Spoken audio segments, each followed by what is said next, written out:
It's the Farmer to Farmer podcast, episode 53, and this is your host, Chris Blanchard.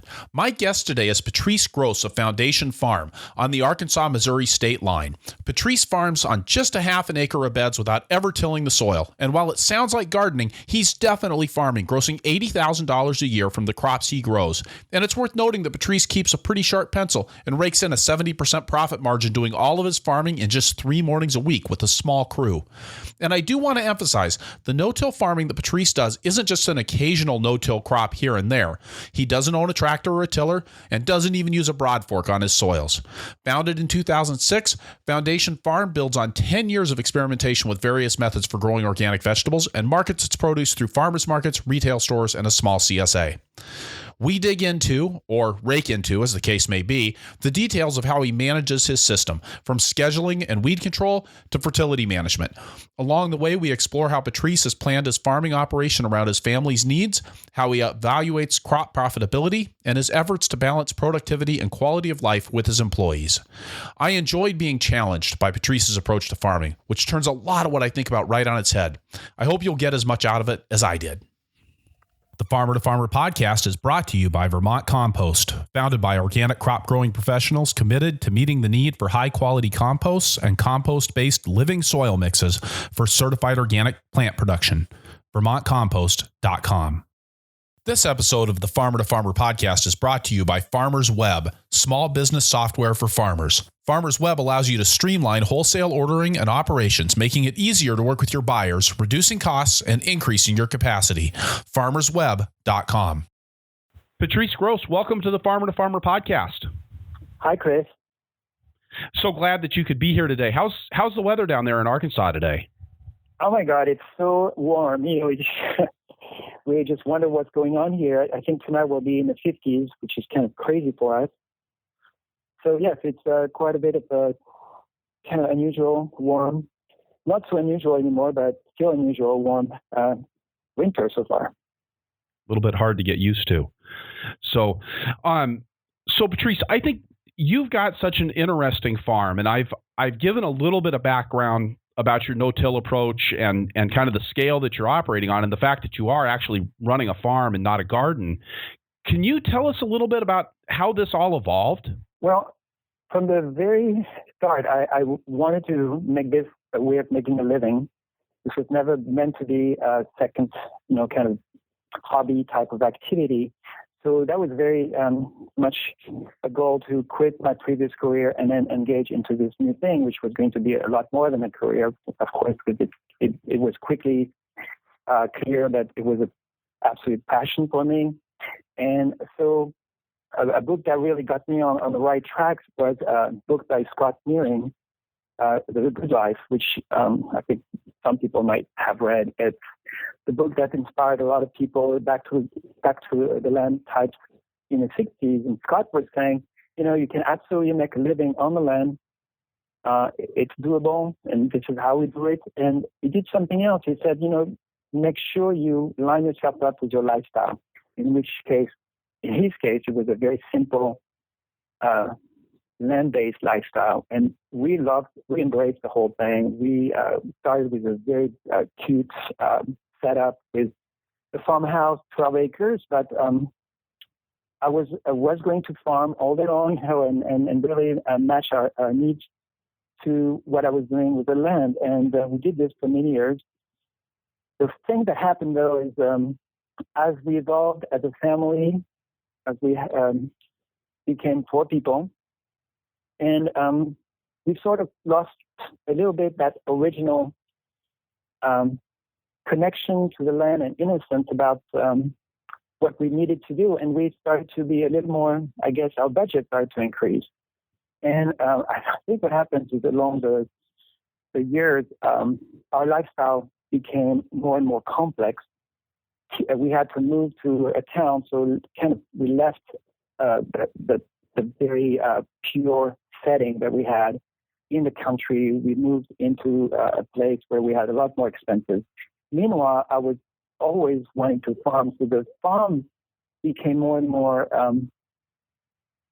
sizable and I had to do more and more work to the point where it became, the place it is now. So right now, I'm farming 5 acres, which is mostly vegetable annuals, and I do this, of course, on a no-till basis, and I gross, at this point, I'm around $80,000 a year, which is quite a bit more than I used to, do in the past, of course. But this is about where we need to be in order for us to be sustainable, given the lifestyle that we have acquired, and basically right now we're reaching the peak of that because my kids are just reaching college age, and college comes at a cost, as we all know.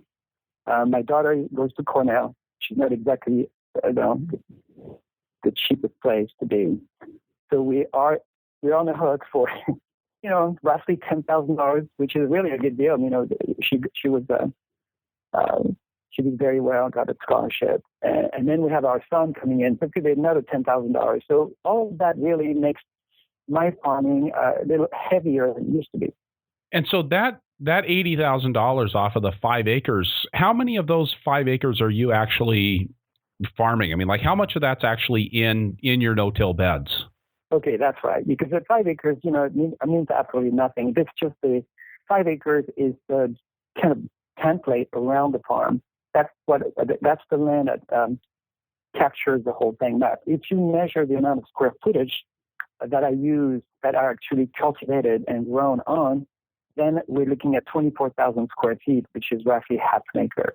So the amount of ground that I utilize in order to grow my plants, my crops, is half an acre, from which I derive $80,000 worth of sales.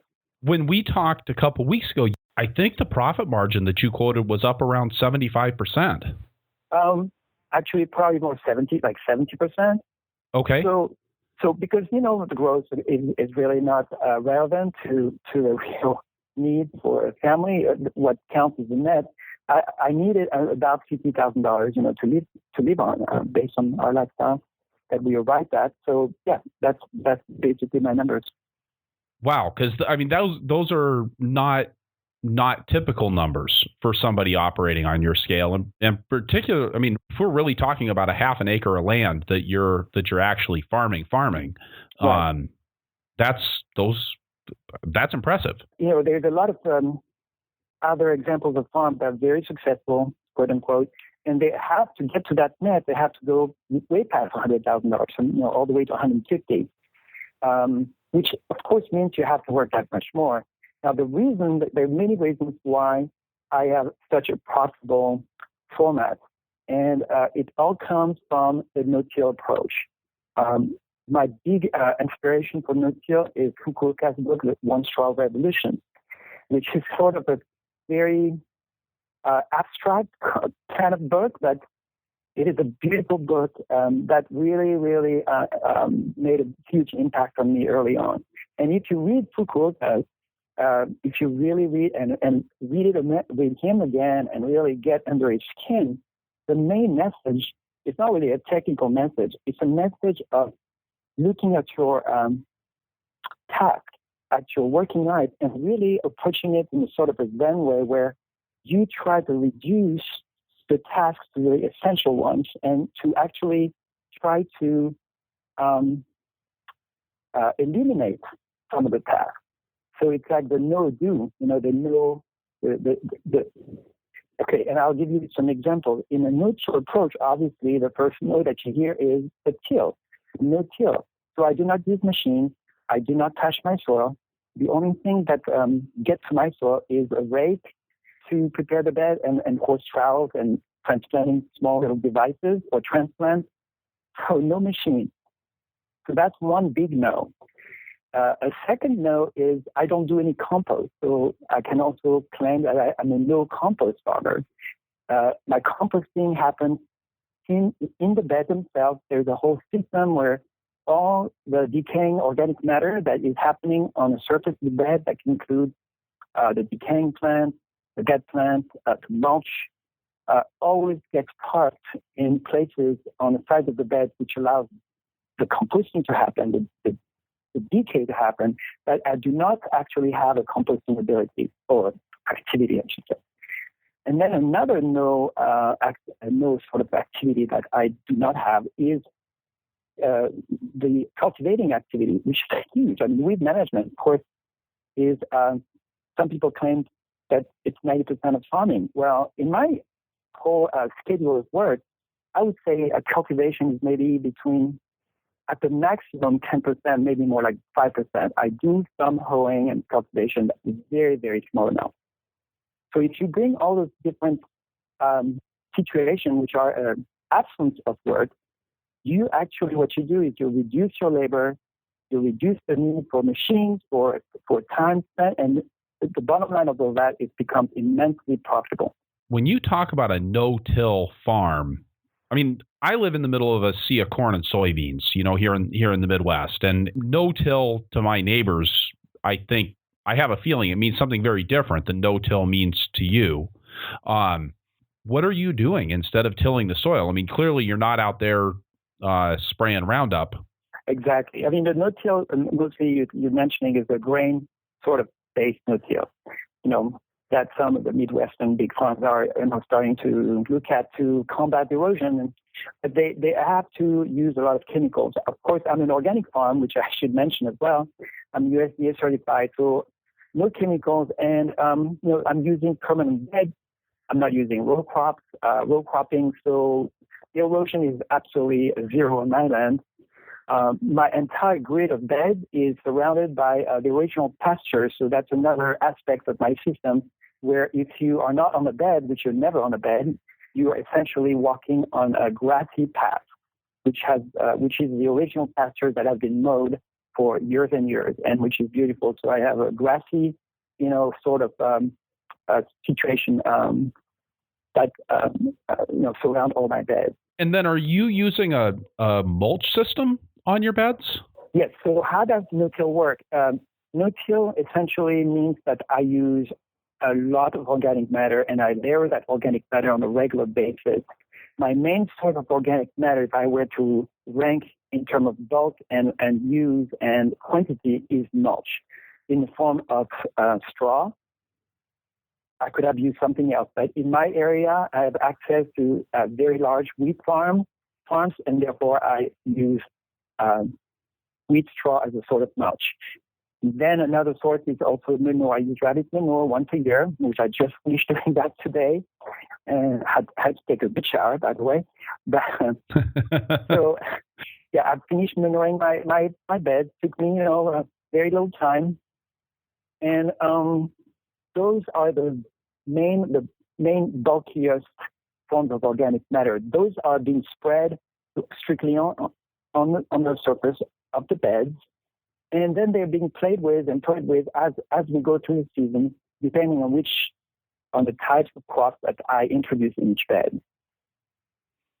So describe to me how that might work with so let's pick a crop that would maybe typically be transplanted, like tomatoes.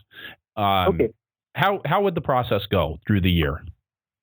Okay, tomato. Okay, let's they're also different. So every crop has a different stance around the mulching and no mulch. And, it's not always mulch.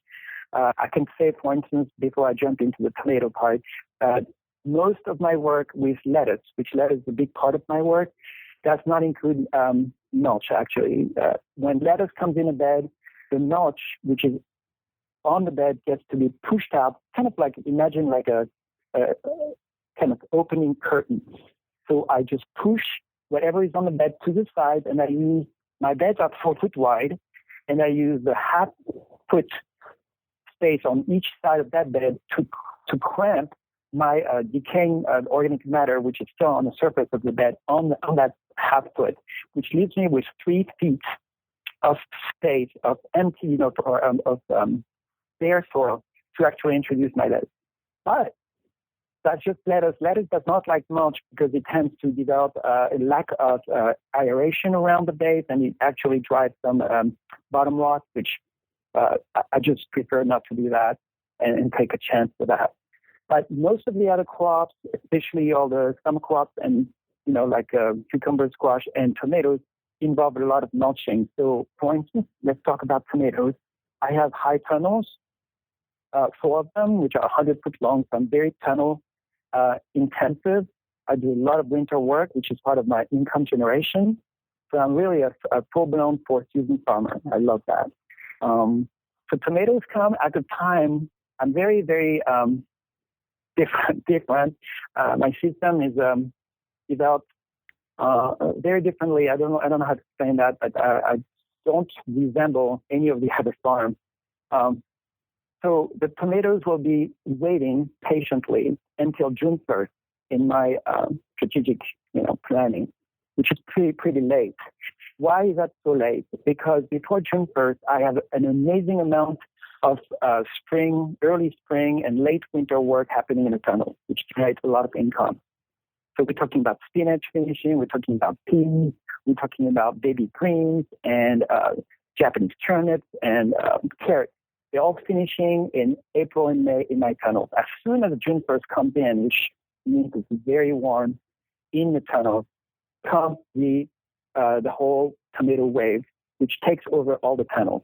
So at that point, what I will do is on June 1st, in those beds, I will actually plant my tomatoes, which will be a nice plant, usual spacing, let's say every 2 feet. So it will be still bare soil. I will let them grow in that soil, which is very warm because it's exposed for about 3 to 4 weeks. They will double up in size.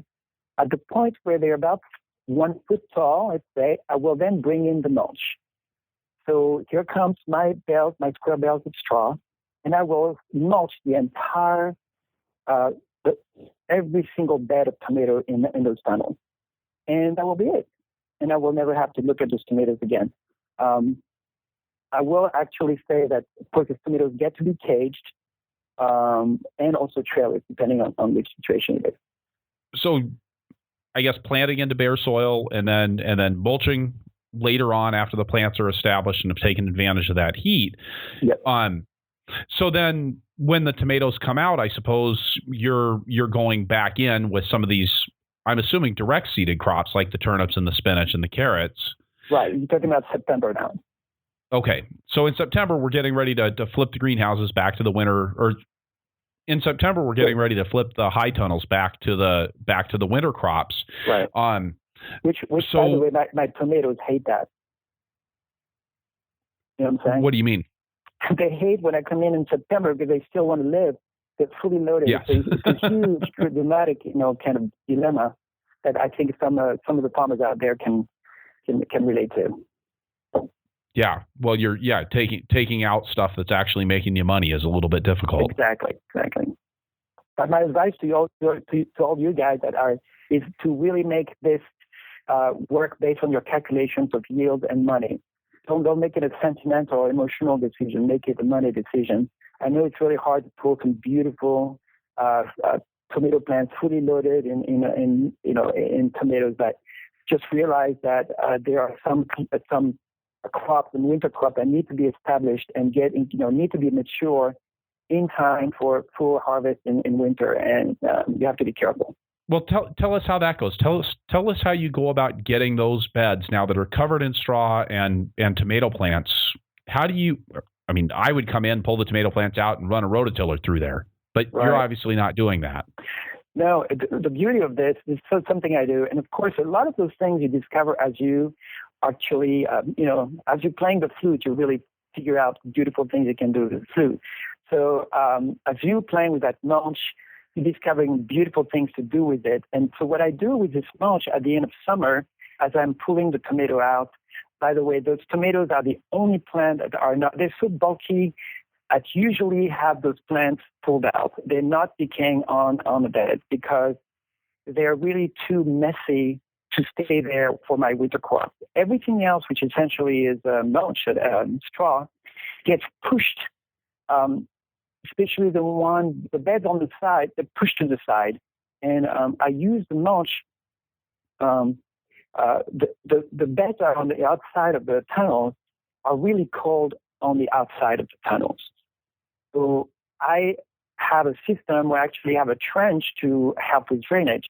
But in that trench, which is about half a foot, I also cramp up all that mulch from the tomatoes into it, and it creates a beautiful isolating little wall of straw, which kind of limits the impact of the cold side onto the crops inside the bed. Huh. That was a problem in our high tunnels over the winter. I mean, we're quite a bit further north than you, but with the cold creeping in from the edges of the tunnel, that was always an issue for us.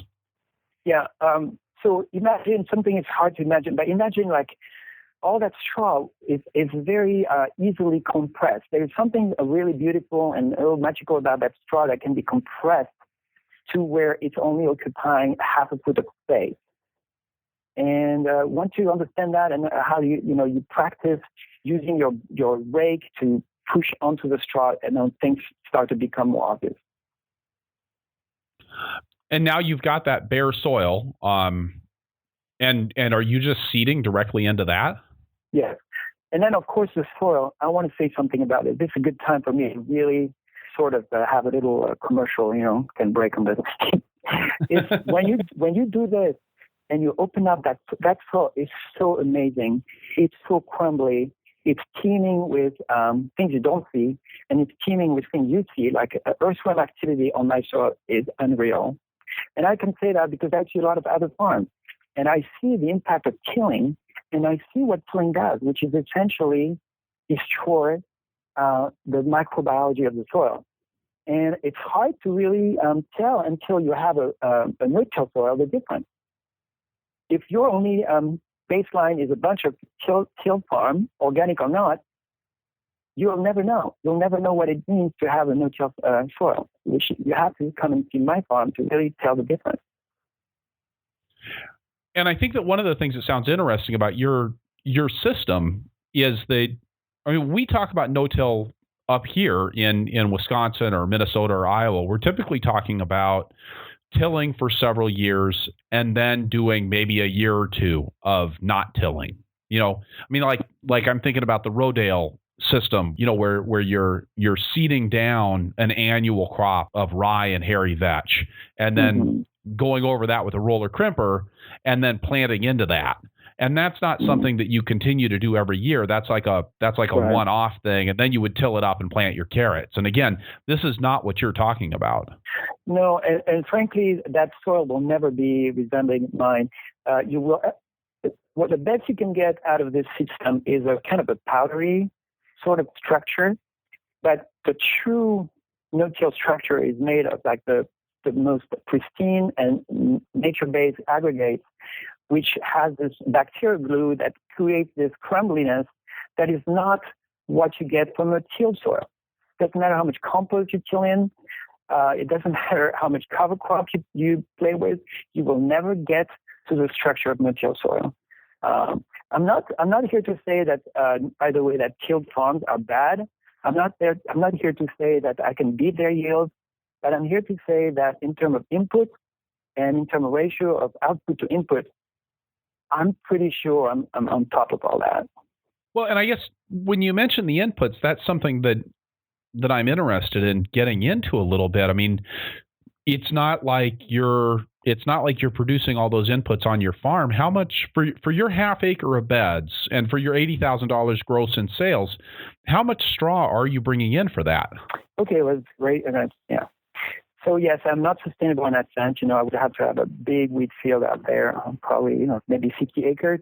So yes, I do depend on two major inputs from the outside. It's my manure, which, by the way, my organic matter, manure is really a great source of organic matter. It's a full spectrum, micronutrients, trace minerals are in there. So it's nice. I enjoy it. But in terms of my organic matter, I'm now reaching, after 10 years on that land, about 6.5%. This is from a baseline of about 2.5% when I started. And this, of course, after harvesting, 25 to 30,000 pounds of produce every year from the same ground. Okay. So to answer your question, I'm sorry. That's okay. To get back to how many bales, I'm talking about square bales. I like square bales a lot better than round bales because they're so easy to transport around the bed for my people. And when I started this is a really good story because it tells you a little bit about the microbiology, the evolution of that. When I first got that particular piece of land, the first 2 years, I was using between 200 and 300 bales a year, every year. So of course, what happens is like, that organic matter, that straw gets digested. That's where the composting happens, digested down by the microbiology. So it's gone. You have to buy another 200 or 300 bales the following year. But guess what? After 8 years on the same land, I have now reached the 500 to 600 bale level. Okay, so that is kind of pretty dramatic change. It's same exact surface. I'm still doing this on 24,000 square feet every year, and it's double the amount of straw, which means I've doubled the amount of microbiological activity going on, and there's a little monsters out there just eating my stuff. Usually, you'd like to think in terms of reducing your overhead as time goes on, and here's your reward, right? You get to buy twice as much straw. Right, which is sort of a drop in the bucket. We're talking about 500 bales of straw, let's say at $3, so it's $1,500. The manure cost me $600. So my input is $2,000. You divide that into 80,000. So, with 2%, my input is 2% of my output. If you're looking at dollar value. Yeah, and I mean, really, to talk about 600 bales of straw, I mean, on the one hand, that's a lot of straw, and on the other hand, it's just not that much in the larger scheme of things. No. And I think when you talk about sustainability, I mean, I'm not sure that sustainable vegetable farms, in the sense of generating and growing their own nutrients and their own organic matter, I just don't think that's all that common. I think almost everybody's bringing in something from the outside in some form or another, either running it through livestock first or putting it directly on the fields. So, right. I just think it's interesting to think about that quantity coming in, and clearly you've decided that's something that you're not interested in trying to grow, have some pasture out back that you're raking and mowing and trying to bring onto your farm. Have you always bought in the straw? Yes. And it's just a matter of efficiency and a matter of workload. I'm focusing on, my whole farming activity is compressed in 3 mornings a week. That's all I work. I work 3 mornings, not 3 days. So I do my entire work in 15 hours of, being present on the field. So that's another aspect, that I should maybe mention, and which explains why I'm so profitable, is because I'm not toiling out there, just spending labor time doing what I don't need to do. So my whole strategy, my whole system depends only on 60 hours women hour of labor a week. You said you're working 15, and then you've got a few other people to make up a total of 60 hours a week. Exactly. Going into your half acre, $80,000 of production. Right. So it really is I really thought about this clearly because, when I lecture, people are saying, what happens about, can we do this? We're capital, blah, blah, blah. So I say it's 60 hours a week. So I do it. I'm worth 15 because I like to work on 3 mornings a week. And I usually need 3 more people, which gives me another 15 times 3, 45. 45 plus my 15 equals 60. Now, if you're a couple, man and woman, or man and man nowadays, or women and women, and you want to tackle this on your own without any cost of outside labor, be my guest. Do just find 60 hours for divided in 2. That's 30 hours for, working together. That's a good deal too. I would have expected that number to be a lot higher. And I'm curious how much of that is, now you've been doing this for quite some time. This is not, you didn't just start no-till farming 2 years ago. This is how many years into this? Okay, that's a good one. It's totally, it's been 8 years of development. And I'd say before that, 12 years of learning how to quit. I learned my organic farming with a wonderful guy called Michael Ralph in Santa Barbara 20-some years ago. And he taught me so much, but also he was a killer. Sounds like he was a killer, but he was a killer. And we had many discussions. He was really an inspiration too for me. And we take walks in the woods. And then walking this beautiful forest floor, right? And just kind of be in wonder of this beautiful soil. We would just get down on our knees, get below the pine needles, and look at this soil, and we're like, oh my God, this is better than we do. And then we were like one of the best little organic farms, tilling, composting, and we couldn't come close to what the forest was doing next door to us. So from that point on, I started to really, and Fukuoka coming in with that, to really try to come up with a system that was a doable system, that system that was making money, not just some kind of, idealistic, place where you could do this, in a little garden somewhere, but something that was making money. So it took me 20 years, basically. The first 12 years, I was really getting rid of all the tilling habits. I used to have a spader. You know what those are, Chris? Oh yeah, the thing, the chellies, yeah, and you move really, really slowly down the field, going really deep with them. Yeah. So the chelly was kind of a half house deal, like I was not quite out, free completely. So the spader was my way of saying, I do not want to till. I know it's hurting my microbiology. I was, kind of struggling to find ways. So here I was spading my chelly, and then finally I say, okay, I sold my chelly to my, friend and neighbor, and I said, then I sold my tractor, and I say, okay, now I'm really stuck. Now I've got to do the whole deal, the whole enchilada. So you were on now. Is that on the piece of land that you're on now? So is this stuff that you were already tilling before you transitioned to no-till? This, you can say, I'll simplify a little bit, that this last piece here that I've been dealing with for 8 years is my piece that I just stopped using any machine. Yes. Okay. Right. So, and how long did it take you to get good at it? Good. Okay, great. Okay, the soil, for one thing, takes 3 years. My soil, okay, I cannot say that this is going to happen exactly the same way for everyone out there. My soil is loamy, it's got clay in it. I'm not sure how this would work with a very sandy soil. Maybe I'll take a lot more time to bring up the organic matter, blah, blah, blah. So I can really only speak for my soil. But my soil was never magical. It's actually in the soil map, treated as a not really good for agriculture. They say, I don't have like a beautiful bottom land type situation. I really had to work on my soil. My soil was poor. I started with 2.5 or 3% organic matter content.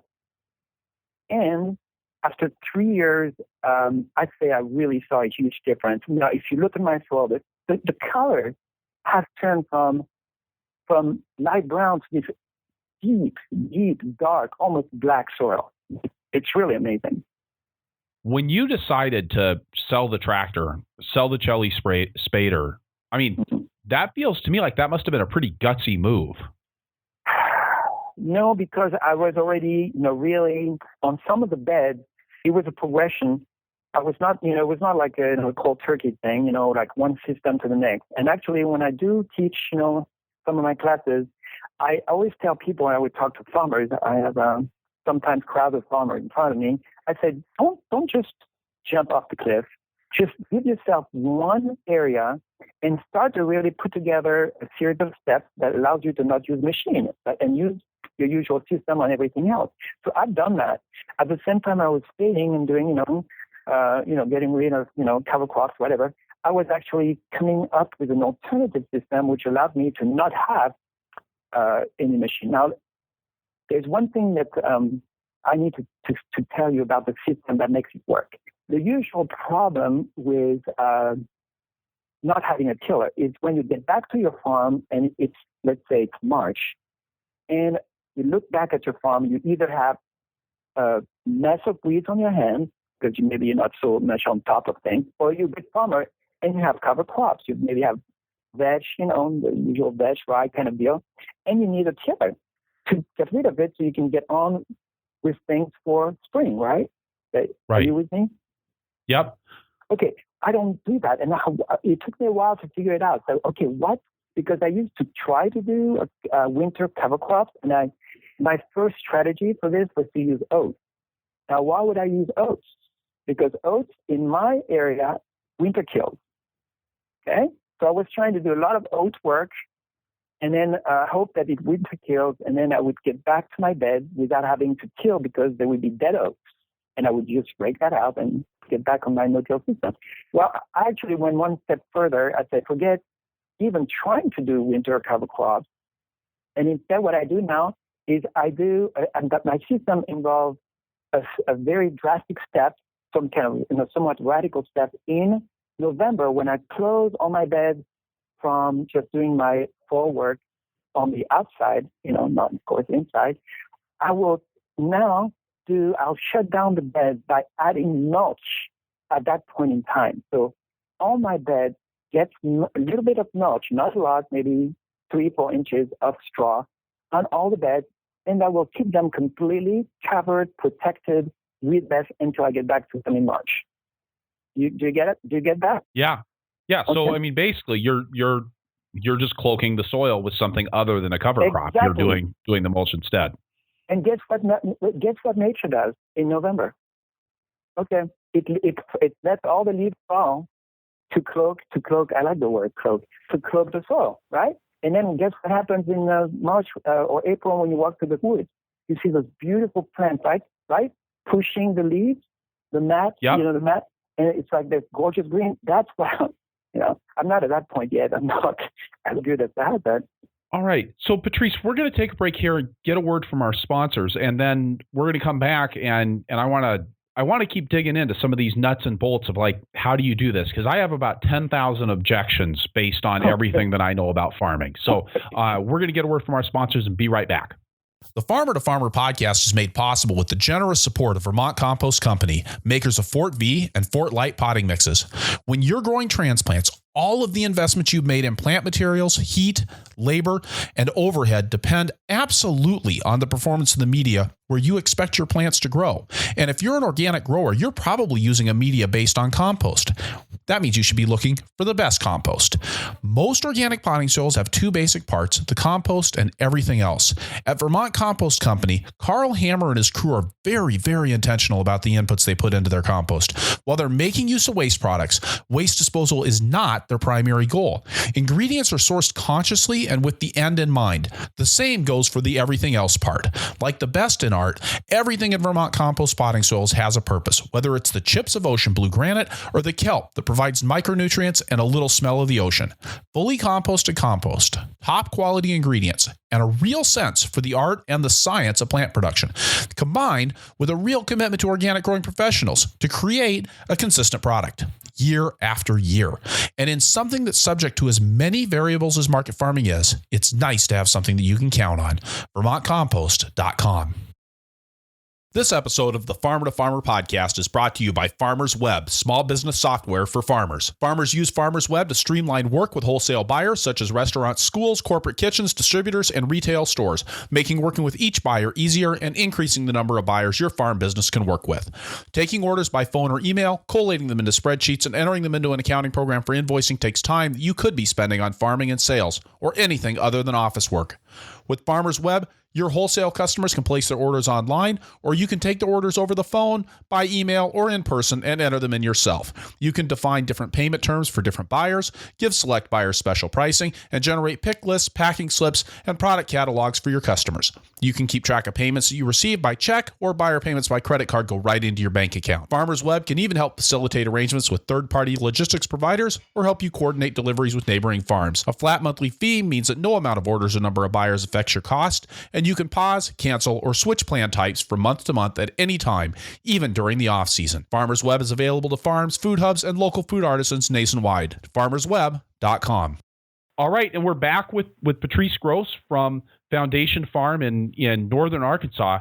And so, Patrice, I'm sitting here and my farmer head is kind of going like, okay, I know how to do things with a rototiller, and I know how to do things. You till up the soil and you run the seeder through it, and you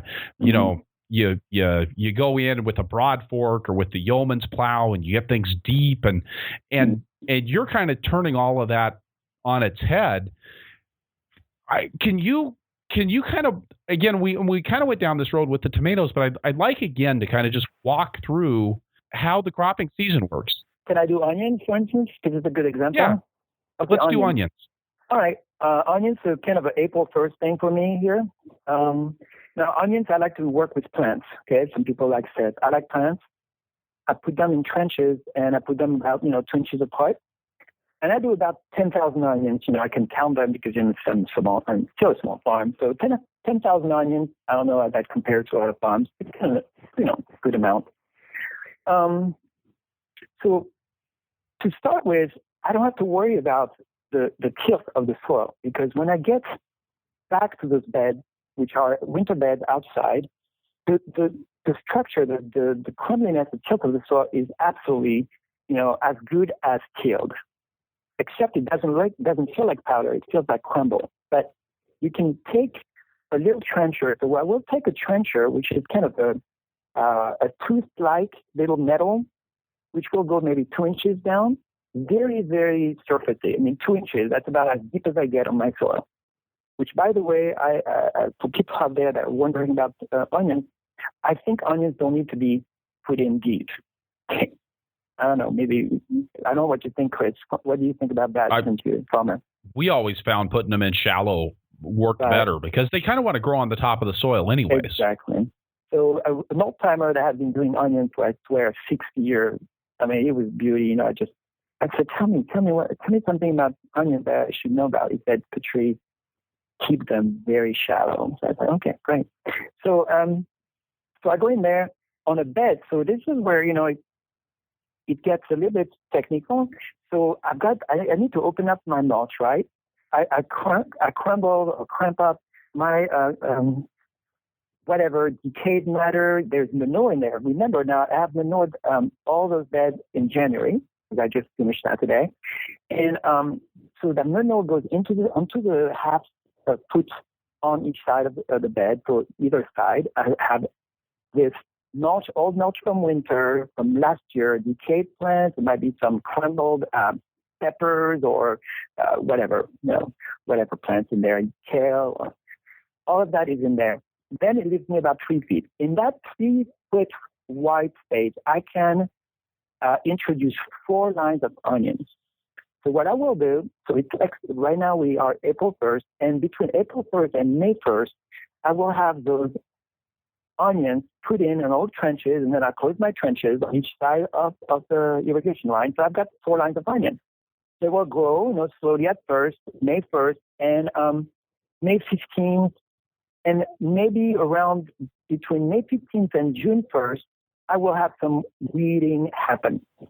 Okay, here we go. So we have weeds, right? So my system is not entirely weedless, but how do I take care of the weeds is really what counts here.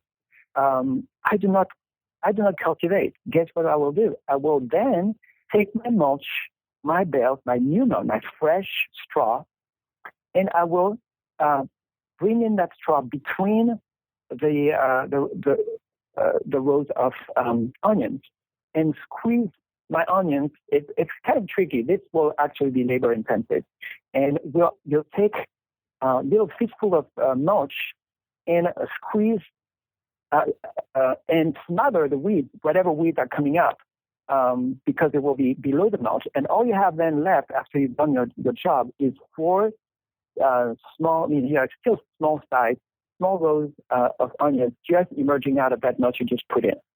And they'll finish that way. And I will never have to do anything, never have to cultivate in a row or between the rows. That will do it. So here is a really good example of a technical way of using mulch after the fact once the plant is developed. And I will do the same thing with cabbage, by the way. It's kind of the same sequence. And then at some point, are you taking the mulch that's in the windrows off to the sides of the beds and putting those back into the bed itself? Oh, yes. So let's say, okay, so now with July 1st, and we have this magnificent onions. I really can do nice onions. Of course, onions get all collected all at once, more or less. So I put them into a curing place. And now what do I have? I have essentially a pretty big size of side mulch. I have some mulch in the middle. And all I have to do is to take a rake and even out the mulch.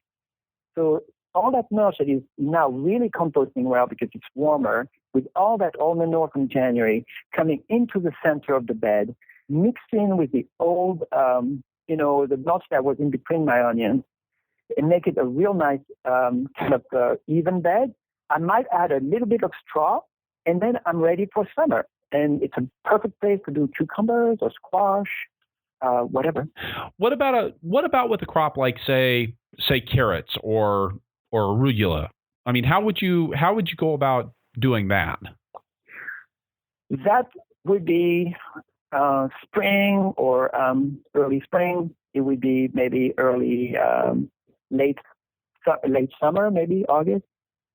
For that, I will pull the mulch out again to the side and make a really clean bed for carrots. It takes really a clean bed for carrots. There's no question. So I need to really rake and re-rake until I'm struggling with carrots. It is not easy on me, but I'm not sure it has to do with no-till. I'm not a great carrot grower. I wouldn't give me a good grade on carrots, but I get good carrots. Yeah, occasionally. So you're going to pull that mulch aside, and then are you going through with some sort of a hand seeder, or is this something where you're?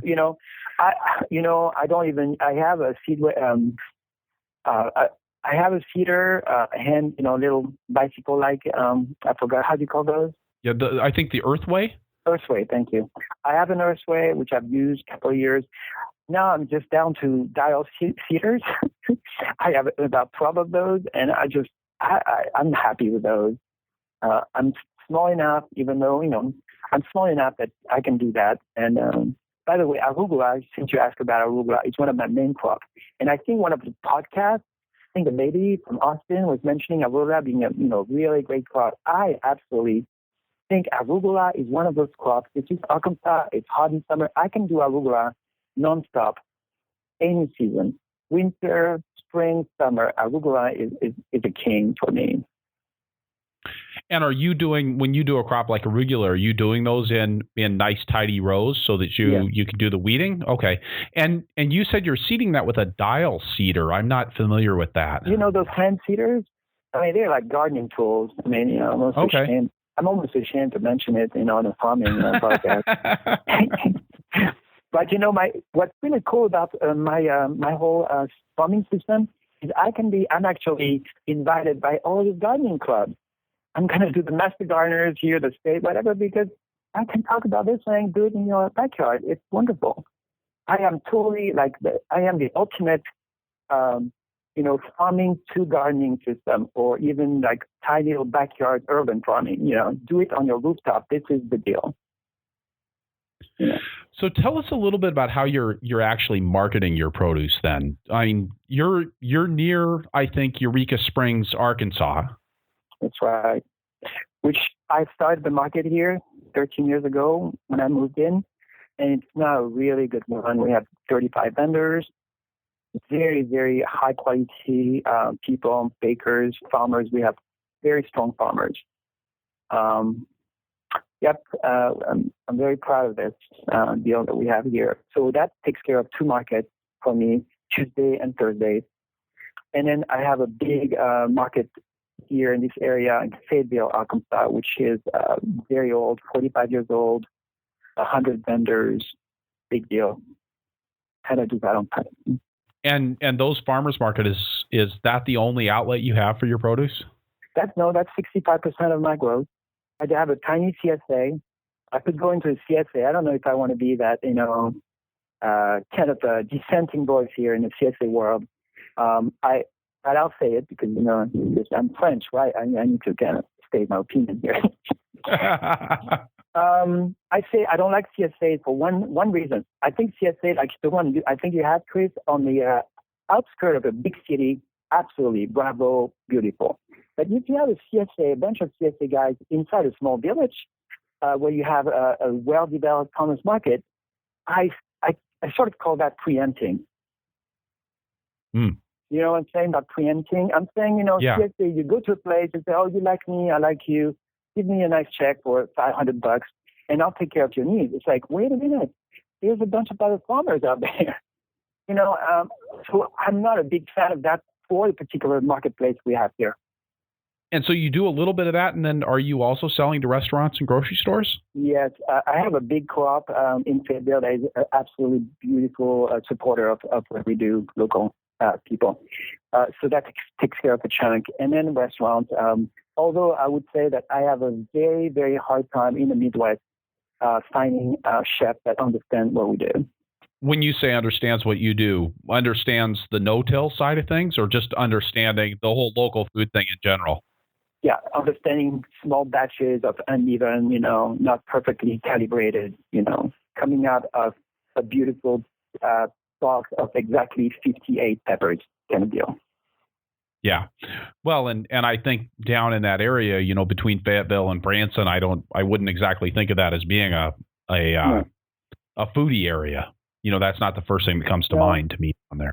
But you'd be surprised. There's something happening now because I'm in a group of people trying to change a little bit all this. It's in Bentonville is kind of close enough to us, and Bentonville is now happening. It's starting to resemble a pretty decent foodie place. So I hope at one point some of the chefs will embrace, things like bell fennels and Japanese turnips. Things that are kind of like what we like to do. Do you use your no-till as a marketing tool? Is that something that you talk about when you're at farmers market, when you're selling at the grocery store, where people are identifying with that, or is it really your produce just alongside of everybody else's? Yeah, no, not at all. I don't use a no-till. No-till would not mean a lot to people. I have a hard time just using organic as an advantage. In those crowds, it's primarily the look of your. I should say it's not. That's not entirely true. But if I want to be successful in this area in the Midwest here, you have to have primarily beautiful vegetables to look at on a market table. That's the kind of number one thing. So I'm curious, when we talked a little bit about the fact that you spend about 15 hours a week yourself working on the farm, doing the production work. How much time are you spending marketing every week? Oh, yes, of course. Count 10 hours per farmers market day, which I do 3 a week during the full season, only 2 during the winter season. So that's another 30 hours. So I have mixed feelings about that because, it is work. It is not as physical. And that's a big deal. My body, thanks me for that. But psychically, I don't know how people feel about, most people I've talked to say it is a big psychic drain to be out there doing farmers market. And frankly, after doing 20 years of farmers market, I'm a little bit on a burnout situation here. Yeah, so it's like you've seen everything that a customer can say that's crazy. Yes, and I've seen enough of those customers demolishing your beautiful stacks of things, just to find the one thing that they want, which is right below everything, kind of thing. Right. And when you say a 10-hour market day, just to be clear, that's a 10-hour day of loading the truck, driving to market, selling, coming back. That doesn't include like the harvest. The harvest falls into that other 15 hours, right? Absolutely, yeah. In summer, actually, harvest in summer is 80% of our labor, packing and cleaning. I think that's probably a little higher than what most farms that I'm familiar with would run into, but it's not way out of line with what you would expect. I mean, that's where the work is a lot of times. Yeah, I'm not sure I'm really the best, most efficient at harvesting and packing. That's not where I would actually, claim any particular advantage over other people. I remember you, I think I remember you saying something like, I don't know if it's real or not, that maybe I'm just dreaming this, but you, in one class or in one video, weren't you just showing your trainees how to do cilantro bunches like at super high speed? Is that you? Yeah, yeah. It wasn't actually my farm. It was somebody else that I know who was achieving, somewhere up in the neighborhood of 100, 120 bunches an hour on the cilantro per person. I believe in efficiency, and if you saw me on my typical, high season day, I'm very much controlling kind of power, everything flowing very carefully, but not to the extent that people are starting to hate me for it. So I'm trying to do this is kind of a really challenging thing for farmers or the boss, the farmer, the owners, whatever, the main farmer, is to really balance the sense of this is a professional place. We can't just take breaks every 20 minutes. And it's also a place to enjoy, life. And that's been I've been trying to do that, is to alternate between messages of efficiency and messages of, this is a beautiful life, let's enjoy it. Well, which I think kind of loops back to when you talked about coming to agriculture through the Nearings books. I mean, it's very much a lifestyle design piece. It's not a how much money can I make kind of a piece. But at the same time, I think what Nearing was doing was pretty great. It's also not saying, oh, we don't have money, so we'll drive a beat up truck and do whatever you can. I think there was a sense but we need to be proud of what we do and have a clean house and be able to raise the kids normally if we have any. We didn't have any, so it was important for me growing in this, growing my family in this town to not look like a margin. I didn't want to be marginalized. I wanted people to. It's not been easy, and to this day, I mean, I would go to my kids going to primary, different grades in school. It was the hardest thing for me to sell my trade. It's just very hard. People do not really consider what we do as a bona fide way of making a living, and to this day, I'm having an issue with that. Well, I remember my son being embarrassed when he went to school to tell his friends that his dad was an organic vegetable farmer. That just seemed like about the weirdest thing in the world to him. Right. And and of course it's kind of a painful arc, right? When when the kid's 4, they love it, and then when they're 12, they're just incredibly embarrassed that you would even consider doing such a thing, and then long about 18 or 19, you kind of get cool again, but. Yeah, we have to make what we do cool and sexy. I don't know. This is our big thing. We need to do that. I think a lot of that does come out of having, having some good work-life balance. I mean, I think when people look at a farm and all they see is a pile of work, and and like you said, a grumpy farmer who's out there just, we have to get things done, and that's the only thing that matters. That's not very sexy. No, another part of sexy is money. You'll hear me. I think you know that. Talk a lot about money. And I'm not shy about announcing my numbers. It's not really so much to brag. Is I want to just make an impression on those young minds, saying, "Hey, this don't this is a real thing. This is cool. I mean, this is real money." So that's what I'm trying to do. Well, and you come from a background that was kind of focused on money, right? Oh yeah, right. I mean that part. I don't want to mention the kids, because when I quit my previous career, I mean I was in 6 digits, big time. I was a financial advisor, and I took a huge drop in income. Yeah, that's where I come from. I come from a stockbroker / financial advisor background. Was that something that was helpful to you when you got into farming, to have that kind of a numbers orientation? Yeah, in one main aspect, which is crop planning, I was always a big time planner. Not necessarily the money part is okay. I mean, of course, I'm a good business person, but what I've exported from my previous trade into this one is my ability to plan. Excel charts. A lot of farmers now are really moving in my direction. It's great. I measure all my profits. All my crops are measured every year in profitability per square foot per amount of time, which is kind of a critical way of managing a farm. The reason that my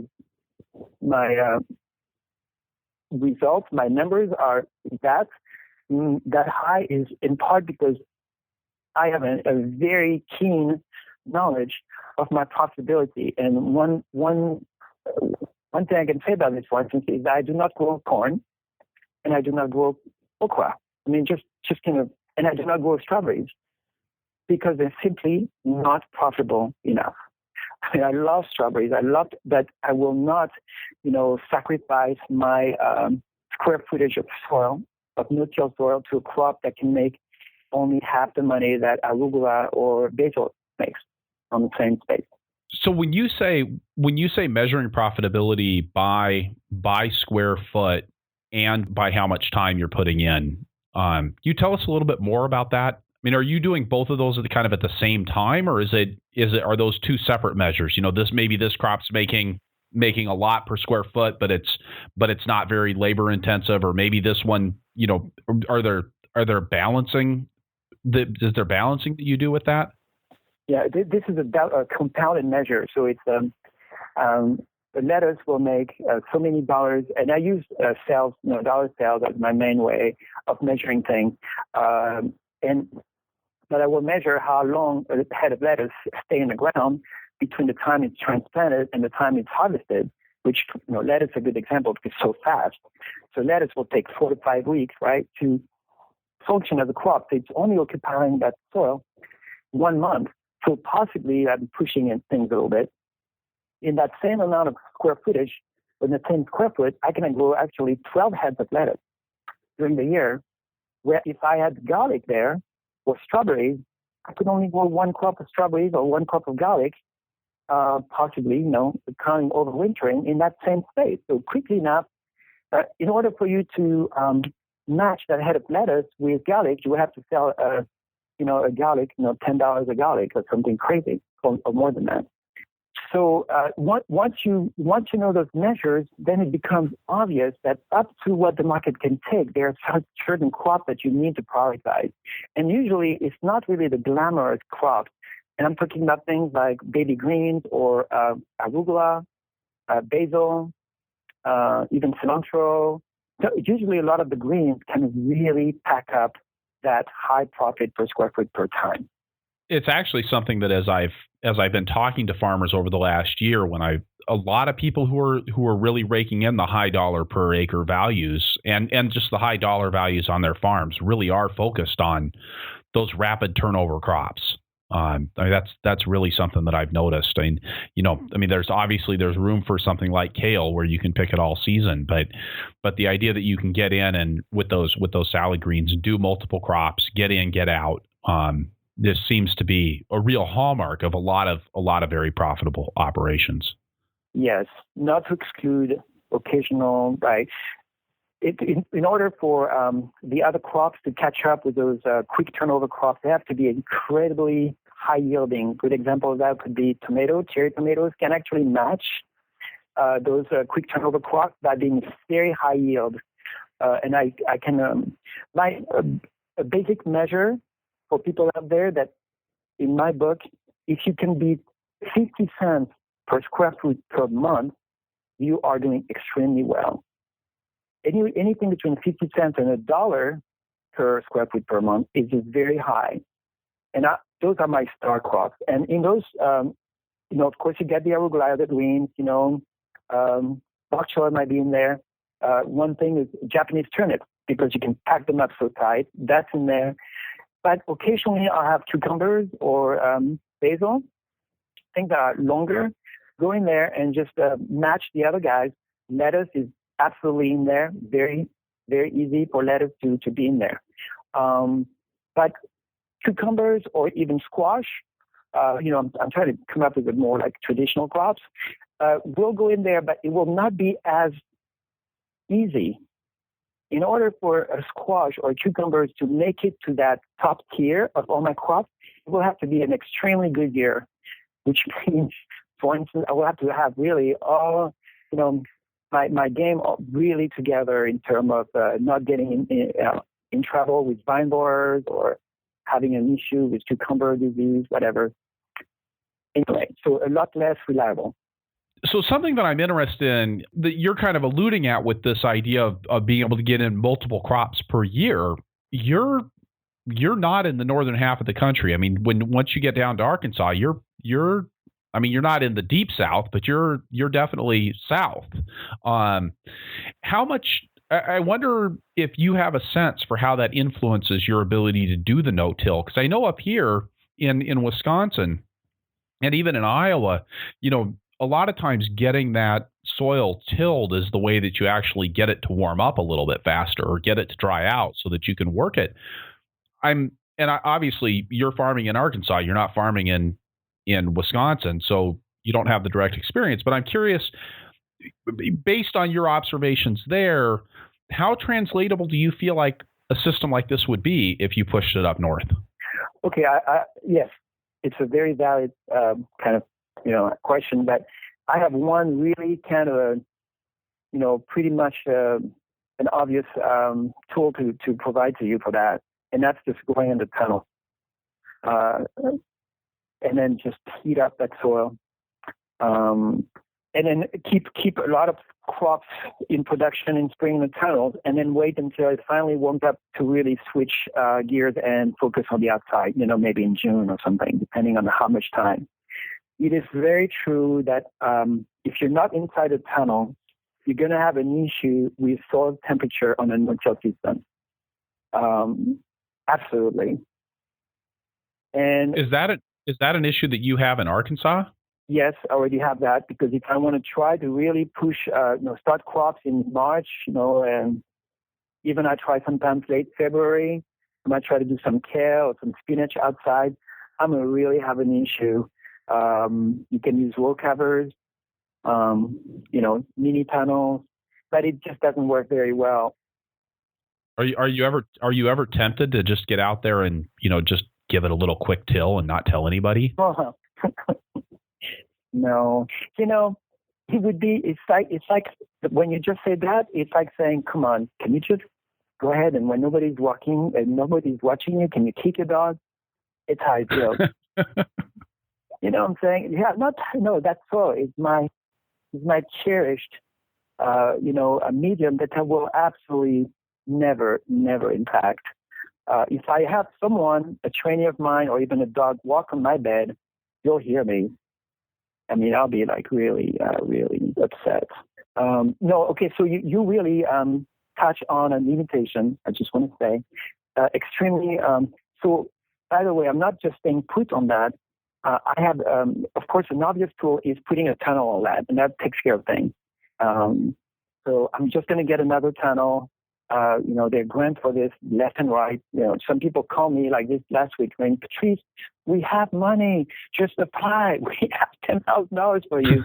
Like, okay, I will do that. So I'm getting myself another big tunnel. But another way to deal with this, which I'm going to experiment with, so my system is not completely fixed in its present form. I'm going to try to curve the bed from the side. That side I use to collect the mulch on the side, which is at half foot.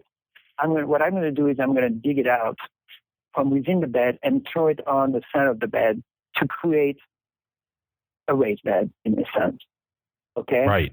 It's going to be a lot of work because by hand, we're talking about 70 beds, which are 125 foot long. That's going to be killer in terms of physical output. But I'm going to start it on one of my zones, and see if there's a real difference in terms of the soil being, but it will never be the same as tilling. And, when you till, you incorporate all that warm air in the soil. So I will always be behind in terms of speed of growing plants in April or May. The only 2 months that I really will be behind is those months, maybe March to May. After that, I'm really hard to match in terms of speed, and also in fall. Fall is just a glorious period for me. I mean, it is by far the best season for me, because what happens is the microbiology is really at the heart of my system. So it's dormant in winter. It really takes time. When we talk about soil temperature, that's what we're really saying. The microbiology of the soil is not doing, its work, which it takes time to awaken and be there for the plant. But the reverse is in fall, that microbiology does not die very quickly. It takes a long time to have that slow dormancy come in. So what I want to say about this is that you will have glorious October and November months in a no-till system. That's interesting. I mean, completely makes sense what you're saying. I guess I'd never really thought about the idea. Maybe people are going to listen to this and go, well, that Chris Blanchard guy, he's not very smart. But I never really thought about the idea that the reason why the soil is slow in the spring is because you're waiting for the biology to get cranking. I always thought of it just as temperature's effect on the plants, but it totally makes sense what you're saying. Yeah, one thing we haven't mentioned, but I'll just mention it quickly at the end here, is that my farm is a really good entry-level farm for someone serious about making a living farming. It's a lot easier to go for a farm which has no equipment than to go for go in there thinking, okay, I need to spend $50,000 in implements and tractors, and then grow for $150 to make a living. I'm offering a farm that you only need $10,000 in small tools, irrigation system, and and go for it and still make a living. So I think it's a pretty good place for some people that just do not want to go for a bigger place. All right, Patrice. With that, let's take a turn here and jump into the lightning round. I'm really interested. The first question I ask everybody is, what's your favorite tool? But it doesn't sound like you use very many tools. So I'm really curious what you're going to come up with for that. Oh, absolutely. Not 1 second of hesitation. This one, the rake. I'm just in love with my rakes.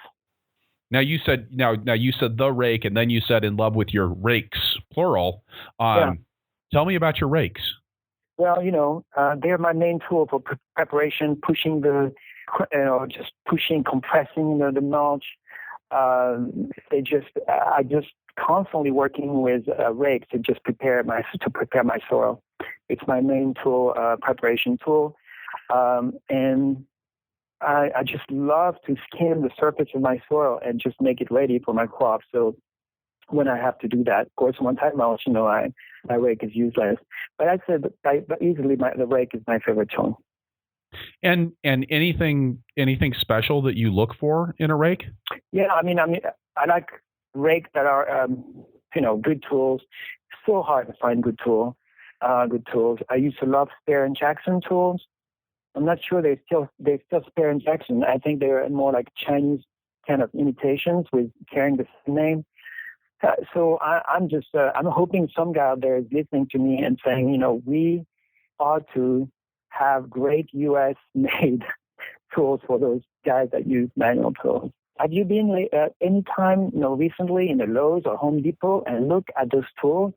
It's appalling. The quality of what they offer, of course, I understand for everyone, but could they have the next level up? No, they don't. It's just, Yeah, it's kind of a bottom feeder environment out there for tools now. And I still miss, I remember when I was first getting into farming and all of the time that I spent just lusting through the Smith & Hawken catalogs. And I miss that so much. What happened to those guys? Well, they sold out. Now it's like if you go to Target, there's a Smith & Hawken section there. I don't know. Somebody needs to talk to Paul Hawken about this because I feel like it was a major abandonment. Those guys get really successful, and then some corporate, guy shows up and say, "Here, take $30 million and let us have your name." And who's going to say no to that? Yeah, well, and I think sometimes it's such a we know this in small business. It can be such a scramble, And when somebody comes along and says, "Hey, I can take this away from you and give you something for it," you go like, "Oh, thank goodness." We'll let you source the tools. And so with the rakes, are you just using like a standard garden rake, or are you using like a one of these big wide hay rakes, or? No, standard, but it has to be very. I like the square. I don't know how to call those, but the one that has like some kind of a rounded shape on top are just useless. I like the old-fashioned square rakes, built well. Occasionally I find one. That's it. Nothing special. Not too wide. I don't like them too wide. It's harder to move around. You're kind of out here on, I'm not necessarily going to say the leading edge of agriculture, but you're out here on an edge of agriculture. You're doing something that not a lot of other people are doing, especially at the scale that you're talking about, and especially trying to make a living at it. When you need information, like when you're trying to figure something out about your system, where do you turn? I can't do that. I have to come up with things. because I don't have peers. I do have peers, and there's a lot of things around my farm that are just not, specific to no-till. Like, for instance, insect management, things like that, or many other things, or knowing how to germinate spinach or carrots. Just kind of different techniques that really I can actually pick other people's brains for. And I do have my sort. I have the best farmers around me will be my sources for me and a friend. So yeah, I do ask other. Typically, I'll go to the best farmers around me, which I have a few. I'm assuming that most of the farmers around you aren't doing the no-till system that you're doing. No. Oh, actually, I shouldn't say that, because I have over the years trained many people, and some of them have started farms, and they are there are people out there that are actually emulating my system and doing a really good job with it, being successful at it. They have a hard time not killing sometimes. They don't seem to have the same kind of strength. The belief system sometimes crumble, and they just they'll just start killing. But there are some farms out there that are kind of a good, places that have been inspired by mine. And what's your favorite crop to grow? Okay. I'll just give you a gut answer. I love peppers. I just love every crop. I'm just so in love with what I do. But I will say peppers. I don't know why. I just love the plant, the glistening of the leaves, the way the peppers, just kind of come up, and I don't know why. I think it's because the plant is really pretty. It really is a pretty plant. You talk about the glistening of the leaves, and that kind of captures it all right there. Right.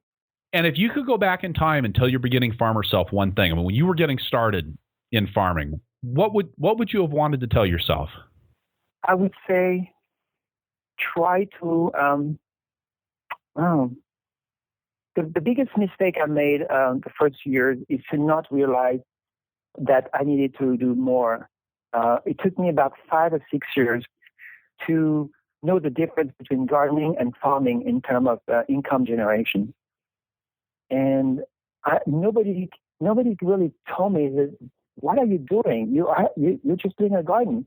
I remember my first markets, and this is bizarre because I'm 36, 37, and I'm a very well put together financial guy from my previous career, and here I am totally clueless. I was so lost in the passion of gardening and in all these little experiments about permaculture and doing the styles that I just lost the sense of really what it took to make quite a bit of money, which was okay because we started in such a homesteadish kind of way, in a very simple life.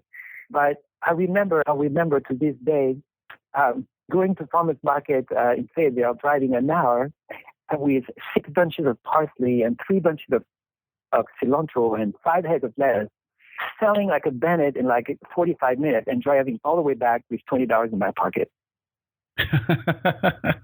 and yeah. just screaming that I sold out. I was like, everybody loved what I had. It took me 3 years to come out of this sort of coma.